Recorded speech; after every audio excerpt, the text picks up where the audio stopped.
कहानी के शुरुआत में हमें समुद्र में कुछ अजीबो गरीब क्रिचर निकलकर शहर की तरफ बढ़ते हुए दिखाया जाता है। इन क्रिचर का नाम पैरासाइट्स दिया गया है। यहाँ से हमें एक आदमी को अपने कमरे में सोया हुआ दिखाया जाता है और उनमें से एक पैरासाइट रेंगता हुआ उसके कान के अंदर चला जाता है। अंदर घुसने के बाद वो आदमी बहुत ही ज्यादा तड़पने लगता है, लेकिन कुछ ही देर के बाद वो फिर से सो जाता है। उसी रात में हमें एक लड़के को दिखाया जाता है जिसका नाम सींची था। वो रात को अपने कमरे में हेडफोन्स लगाकर सॉन्ग सुने जा रहा था। यहाँ पर भी वो पैरासाइट उसके कान में घुसने की बहुत कोशिश करता है, लेकिन उसकी कोशिशें नाकामयाब रह जाती हैं। इसीलिए अब वो उसके नाक के पास जाकर सींची को उसके फेस पर कुछ महसूस होने पर उसे लगता है कि वो एक कीड़ा है, इसीलिए वो उसे पकड़कर दूर फेंक देता है। सींची अब उसे मारने के लिए आगे बढ़ता है, लेकिन तभी वो पैरासाइट उसके हाथ पर काटकर उसके हाथ के अंदर ही घुस जाता है। उसकी मॉम के वहाँ पर आने के बाद वो अपने मॉम को भी इसके बारे में बताता है कि उसके हाथ में कुछ चला गया है, और उसका मॉम उसकी हाथ जब देखती है तो वो पूरी तरह से नॉर्मल होता है। यहाँ से हमें मॉर्निंग का समय दिखाया जाता है, जहाँ पर सींची अपने घर डिनर के लिए अपने टेबल पर बैठा ही हुआ था, तो उसके हाथ में बहुत अजीब तरह से फील होने लग जाता है। और वहीं दूसरी तरफ हमें वही आदमी को दिखाया जाता है जिसके कान में वो पैरासाइट घुस गया था, यानी चला गया था। वो अपनी वाइफ के पास आता है और उसके ठीक सामने आकर अजीब तरह से अपना फेस को खोल देता है। उसका मुंह बहुत ही खौफनाक तरह का लग रहा था और वो काफी देखने में डरावना लग रहा था, और वो अपनी बीवी का पूरा सिर अपने मुंह में लेकर अपने मुंह को बंद कर लेता है। और ये सब के सब उसी पैरासाइट के वजह से हो रहा था जो पिछली रात उसके कान में चला गया था। इसके बाद हमें उसी लड़के यानी सींची को दिखाया जाता है जो कि स्कूल जाते हुए रास्ते में अपनी दोस्त से मिलता है। वो भी सींची में काफी अजीब तरह के हरकतें नोटिस करती है, और जब वो अपने क्लास में बैठा हुआ था तब उसके साथ बहुत ही कुछ अजीब होने लग गया था, जैसे कि उसके राइट वाले हाथ में बहुत ज्यादा पावर आ चुकी हो। वो अपने घर आकर अपने हाथ को काटने की कोशिश करने लगा था, लेकिन तभी अचानक से उसका हाथ मूव करने लग जाता है और उसे रोकने लग जाता है, और हम देख पाते हैं कि उसका हाथ एक क्रिचर में बदल चुका है, और वो क्रिचर सींची से बातें भी करना शुरू कर देता है। इवन वो उसकी बुक्स भी पढ़ने लग जाता है और उसका लैपटॉप भी यूज किया करता था, क्योंकि वो इंसानों के बारे में जानने की कोशिश कर रहा था कि कैसे इंसान इस धरती पर सरवाइव कर रहे हैं और क्या क्या करते हैं। जब इसने सींची के बॉडी में घुसने की कोशिश की थी तब सींची ने आगे जाने से रोक लिया था, इसीलिए अब ये क्रीचर राइट हैंड में था और वो बस उसी हाथ को कंट्रोल कर पा रहा था। ये अपना नाम मिकी बताता है और उससे कहने लगता है कि तुम प्लीज मुझे कभी मत काटना और मैं तुम्हें कुछ नहीं कहूंगा, तुम मेरे होस्ट हो। यहाँ से अब सींची और मिकी धीरे धीरे दोस्ती की ओर बढ़ने लगे थे, लेकिन बाकी के सभी लोग जिन्हें पैरासाइट्स ने अपने कंट्रोल में लिया था वे सभी पूरे शहर में बहुत ही ज्यादा तबाही मचाए जा रहे थे, और यही नहीं बल्कि वो इंसानों को मार कर खाए जा रहे थे। इधर मिकी सींची को खींचकर एक रेस्टोरेंट की तरफ लेकर जाने लगता है। वहाँ पर भी बहुत सारे इन्फेक्टेड लोग यानी पैरासाइट्स इंसानों का गोश्त खा रहे होते हैं। वो सींची को देखते हैं तो उन्हें लगता है कि ये भी इन्फेक्टेड है, इसीलिए उसे भी गोश्त देते हैं खाने के लिए। लेकिन जब उन्हें पता चलता है कि ये तो पूरी तरह से इन्फेक्टेड नहीं हुआ बल्कि अभी भी ये इंसान है, तो उसे ही मारने के लिए आगे बढ़ने लगते हैं। लेकिन मिकी पहले ही उसे मार गिराता है और सींची को बचा लेता है, क्योंकि अगर सींची मारा जाता तो वो खुद भी मर जाता, और ये उसने अपने फायदे के लिए किया था। कुछ ही देर के बाद न्यूज में दिखाया जाता है कि शहर के लोग मारे जा रहे हैं और किसी को कुछ भी समझ में नहीं आ रहा कि इतने सारे लोग आखिर कैसे मर रहे हैं और मार रहे हैं कौन। इसका मतलब यह था कि सभी पैरासाइट्स अपना यह काम बहुत ही चालाकी और अपने आप को छुपा कर रहे थे। सींची मिकी से कहता है कि तुम अपने साथी पैरासाइट्स से क्यों नहीं कहते कि इंसानों को ना खाएं, तो मिकी उससे कहने लगता है कि तुम भी तो सब्जी और जानवरों के गोश्त को खाते हो, तो इसी तरह हम सभी का खाना इंसान ही है, तो उसमें बुरी बात क्या है। अब मिकी को महसूस हो जाया करता था कि उसके आसपास कौन सा पैरासाइट्स हैं, तो जब सींची स्कूल के लिए जाता है तब वो उसे बताता है कि तुम्हारे पास में एक और पैरासाइट है,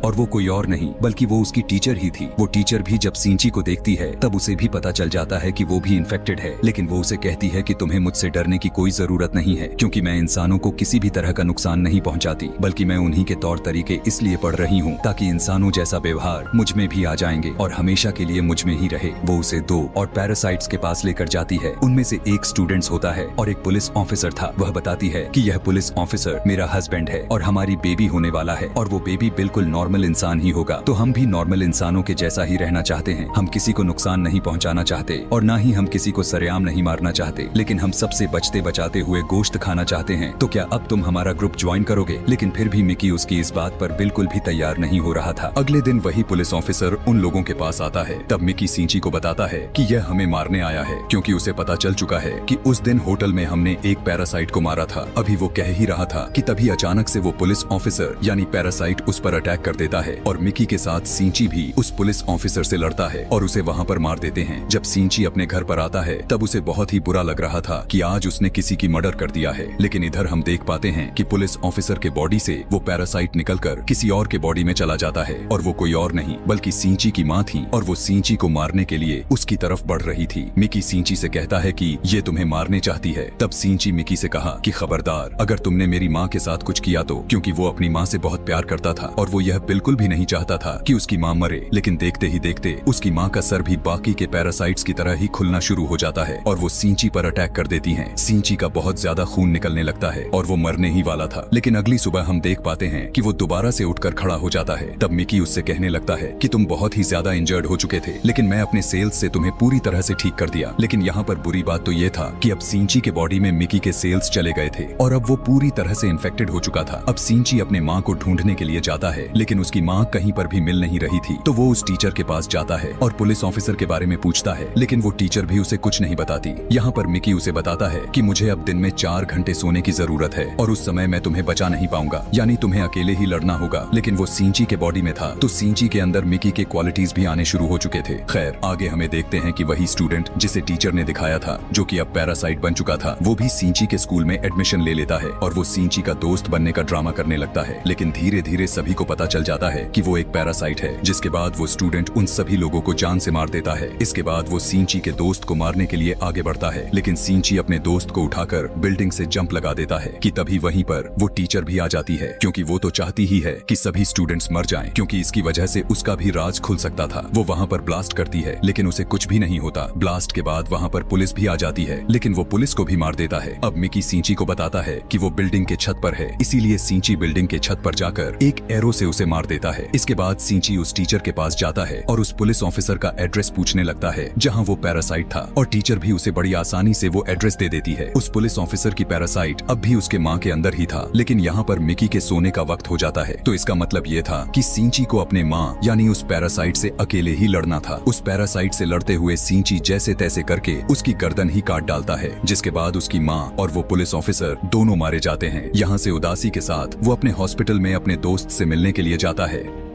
सींची और मिकी दोनों बातें कर रहे होते हैं, जिसमें सींची कहता है कि मैं एक एक करके सभी पैरासाइट्स को मार डालूंगा। कि तभी हम देख पाते हैं कि कोई उसकी पिक्चर्स ले रहा होता है, यानी वो जरूर कोई जासूस ही था। यहीं पर इस कहानी का पार्ट 1 खत्म हो जाता है। यहाँ से अब मैं इस कहानी का पार्ट 2 एक्सप्लेन करने वाला हूँ। पार्ट 2 में उस एक्सीडेंट के कुछ महीनों के बाद का सीन दिखाया जाता है, जहाँ पर आर्मी को पता चल जाता है कि इस शहर में कुछ पैरासाइट्स हैं जो लोगों पर अटैक करके उन्हें मार कर खाए जा रहे हैं। तो इसीलिए वो लोगों को बचाना चाहते थे। फिर वो एक जेल से एक सीरियल किलर को ले आते हैं जो पहचान सकता था कि पैरासाइट कौन है और नॉर्मल ह्यूमन कौन है। उसके सामने एक एक करके लोगों को लाया जाता है तो वो सभी को नॉर्मल बता देता है, लेकिन जब उसके सामने सींची आता है तो वो सोच में पड़ जाता है और काफी सोचने के बाद वो कहता है कि ये भी नॉर्मल है। यहाँ से सीधा सींची अपने घर जा रहा होता है। तब मिकी उसे बताता है कि हमारे आसपास एक पैरासाइट है जो बहुत ही करीब है। उसे ढूंढते हुए वो पास के एक बिल्डिंग में जाते हैं जहाँ पर वो पैरासाइट एक इंसान का गोश्त खा रहा था। जब वो पैरासाइट सींची को देखता है तब वो उसकी तरफ बढ़ता है, लेकिन मिकी अचानक से उस पर अटैक करके उसे मार डालता है। वहाँ पर उसे फील होने लगता है कि जैसे उसके पीछे कोई है और ये इंसान कोई और नहीं बल्कि वही आदमी था जो इस कहानी के पार्ट 1 के एंड में सींची और मिकी की फोटो खींच रहा था। यहीं पर हमें इस शहर का मेयर को भी दिखाया जाता है जो कि पैरासाइट्स के फेवर में बोलता था और वो बहुत ही ज्यादा बुरा आदमी भी था। यहाँ पर हमें पता चलता है कि वो टीचर भी उसी के साथ मिली हुई थी। वहीं पर हम देखते हैं कि उस टीचर का बेबी भी जन्म ले चुका था जो कि बिल्कुल नॉर्मल था। वो मेयर जान गया था कि सींची पैरासाइट्स को मारे जा रहा है, इसीलिए वो सींची को खत्म करने का डिसाइड करता है, लेकिन टीचर उसे ऐसा करने से मना करने लगती है। वो कहती है कि सींची और मिकी आपस में जुड़े हुए हैं और मैं देखना चाहती हूँ कि आखिर ये कैसे एक साथ जुड़े हुए हैं, और अगर तुम सींची को मारोगे तो हमारा पैरासाइट मिकी भी मारा जाएगा। और इसीलिए उसी ने सींची के पीछे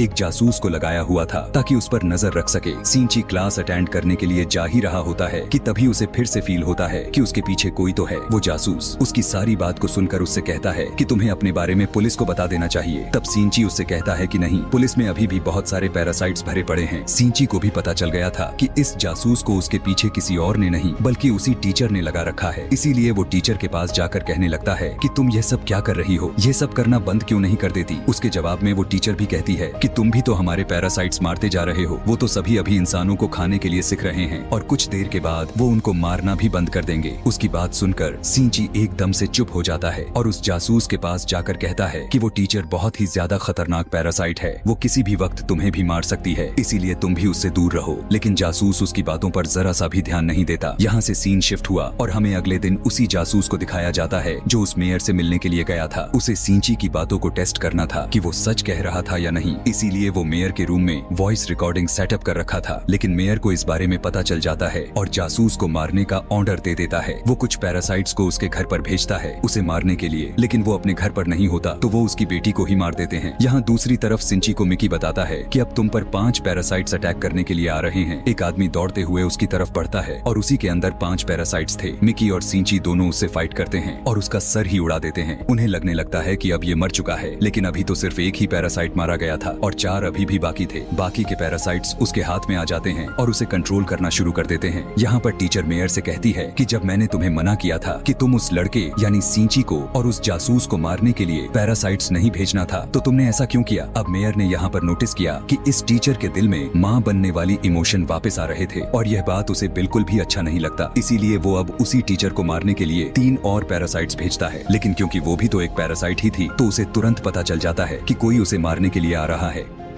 इसीलिए उन्हें अपने जाल में फंसाने के लिए एक पार्किंग लॉट में बुलाती है और उन तीनों से अकेले ही फाइट करके उन्हें जान से मार देती है। लेकिन जब वो घर आती है तब वो देखती है कि उसका बच्चा तो वहाँ पर है ही नहीं। वहीं पर उसे एक नोट मिलता है जिस पर लिखा हुआ था कि तुम्हारा बच्चा अब मेरे कब्जे में है, इसीलिए तुम मुझसे मिलने के लिए ब्रिज पर आओ। और वो नोट किसी और का नहीं बल्कि उसी जासूस का था। वो टीचर की बेबी को मारकर अपनी मरी हुई बेटी का बदला लेना चाहता था। टीचर भी घबराते हुए सिंची को अपने साथ लेकर गई थी। तब सिंची उसे बताता है कि तुम्हें इसे मारकर कुछ नहीं मिलेगा क्योंकि यह बेबी एक नॉर्मल इंसान है। इसी दौरान वहाँ पर बहुत सारी आर्मी भी आ जाती है और उन्हें पता चल जाता है कि मेयर ने अपने बिल्डिंग के अंदर बहुत सारे पैरासाइट्स छुपा कर रखे हुए हैं। इसीलिए वे लोगों को उस बिल्डिंग से एक एक को स्कैन करके बाहर निकाल रहे थे और जो भी पैरासाइट्स था उन्हें शूट करके मार दिए जा रहे थे। सीरियल किलर भी वहीं पर था। मेयर को स्टेज पर स्पीच करता हुआ देखते हैं जो सभी से कह रहा था कि असली मॉन्स्टर्स कोई और नहीं बल्कि खुद इंसान ही हैं जो कि पैरासाइट्स को बिना वजह ही मार रहे हैं। उसकी इतनी सी बात की वजह से सारे आर्मी वाले उसे शूट करके भून देते हैं जिससे उसकी भी मौत हो जाती है कि तभी उसी में खड़ा सीरियल किलर चिल्लाकर कहने लगता है कि ये तो बस एक इंसान था, ये तो पैरासाइट्स का साथ दे रहा था। लेकिन जब वो पीछे मुड़कर देखते हैं तो वही आदमी खड़ा होता है जिसके अंदर 5 पैरासाइट्स थे। सभी लोग उसे शूट करके मारने की कोशिश करते हैं लेकिन उसे कुछ नहीं होता। इधर वो जासूस उस बच्चे को नीचे फेंकने ही वाला था कि तभी टीचर अपने बच्चे को बचाने के लिए मजबूरी में उसे पैरासाइट बनना पड़ जाता है और वो अपना एक हाथ निकालकर उस जासूस के चेस्ट में घुसा देती है जिसकी वजह से सबको पता चल जाता है कि वो भी एक पैरासाइट है। पुलिस भी अब उस पर शूट करने लगती है और टीचर को काफी अच्छे से पता चल चुका था कि अब उसकी जान नहीं बचने वाली, तो वो अपने बेबी सिंची को देने के लिए उसके पास आती है। जैसे ही वो अपने बच्चे को सिंची के हाथ में देती है बहुत ज्यादा गोलियां लगने की वजह से उसकी फौरन डेथ हो जाती है। यहाँ पर सिंची को अपनी माँ भी याद आने लग जाती है और उसमें इंसानों वाली फीलिंग्स दोबारा से आना शुरू हो जाती हैं। इधर से पुलिस इन्वेस्टिगेशन करने के लिए सिंची को अपने साथ ले जाती है, लेकिन साथ ही उन्हें खबर मिलती है कि उस आदमी ने जिसके अंदर 5 पैरासाइट्स थे सारे के सारे आर्मी को मार गिराया है। इसीलिए सिंची फौरन से कार से वहाँ पर जाता है और वही पैरासाइट उसकी कार के ऊपर हमला करके उसकी कार का एक्सीडेंट कर देता है। किसी तरह करके वो अपनी और मिकी का जान बचाकर जंगल में भाग जाता है। मिकी सिंची से कहने लगता है कि जब तक तुम मेरे पास हो उसको पता चल जाएगा कि हम कहाँ हैं, इसीलिए तुम मुझसे अलग हो जाओ प्लीज। कि तभी वहाँ पर 5 पैरासाइट्स वाला आदमी आ जाता है और फौरन उन पर अटैक कर देता है। अब क्योंकि सिंची और मिकी में काफी गहरी दोस्ती हो चुकी थी, इसीलिए दोस्ती के नाते मिकी अपनी कुर्बानी दे देता है, यानी अपनी जान को सेक्रीफाइस कर देता है और उसके बॉडी से अलग हो जाता है और सिंची को वहाँ से भाग जाने के लिए कहता है और मिकी को वो पैरासाइट मार देता है, जिस पर सिंची काफी उदास हो जाता है और फिर अपने दोस्त की घर की तरफ जाता है। वो उसका बहुत ख्याल रखती है। सिंची लेटा हुआ था कि तभी वो देखता है कि उसके एक हाथ में से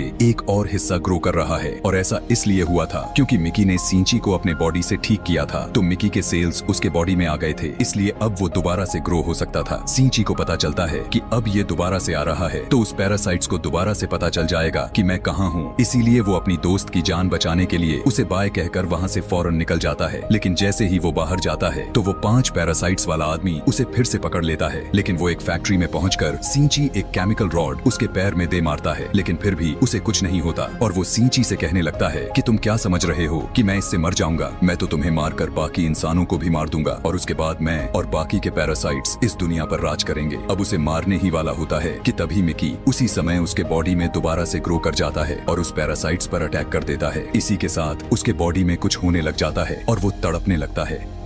तब मिकी सींची को बताता है कि जिस रॉड से तुमने इसको मारा था उस पर बहुत सारे केमिकल्स लगे हुए थे और उसी केमिकल की वजह से वो सभी 5 पैरासाइट्स उसके बॉडी में अब नहीं रहना चाहते और एक एक करके सारे पैरासाइट्स उसकी बॉडी छोड़ देते हैं और अब सिर्फ उसकी बॉडी का ढांचा ही बाकी रह गया था। तब सींची उस ढांचे को उठाकर सीधा आग में फेंक देता है, जिससे अब फाइनली उसकी डेथ हो ही जाती है। यहाँ से सीधा हमें काफी दिनों के बाद का टाइम दिखाया जाता है जब सब कुछ नॉर्मल हो चुका था और मिकी सींची से कह रहा था कि इस दुनिया में अब कोई भी पैरासाइट्स नहीं रहा, तो इसीलिए हमें भी साथ रहना नहीं चाहिए, मैं तुमसे अलग हो जाऊंगा। लेकिन सींची उसे ऐसा करने से मना तो करता है, फिर भी मिकी खुद ही अपने आप को खत्म कर लेता है और वापस से सींची की हाथ नॉर्मल यानी अपनी फॉर्म में आ जाता है, जिसे देखकर सींची बहुत ही ज्यादा उदास हो जाता है और मिकी को मिस करने लगता है। यहाँ से हमें दिखाया जाता है कि काफी सारे टाइम गुजर गए होते हैं सींची और उसके दोस्त काफी अच्छी जिंदगी गुजार रहे थे और उस टीचर के बेबी से भी मिलने के लिए जाया करते थे कि तभी अचानक हम देखते हैं कि वो सीरियल किलर वापस आ गया था और वो सींची की दोस्त को किडनैप कर लेता है। वो उसके कान में कहने लगता है कि असली मॉन्स्टर इंसान है, लेकिन सींची की दोस्त असली मॉन्स्टर उसी सीरियल किलर को ही कहती है। अभी वो इतना कही ही थी कि तभी वो सीरियल किलर सींची की दोस्त को उस बिल्डिंग से सीधा नीचे फेंक देता है, लेकिन सींची फौरन दौड़कर उसके पास जाता है और अपना हाथ लंबा करके उसे बचा लेता है और यहाँ पर उसे फील होता है कि उसकी मदद मिकी ने ही की है। और इसी के साथ यह कहानी, यह मूवी यहीं पर खत्म हो जाती है, यानी पार्ट 2 भी। Thanks for watching.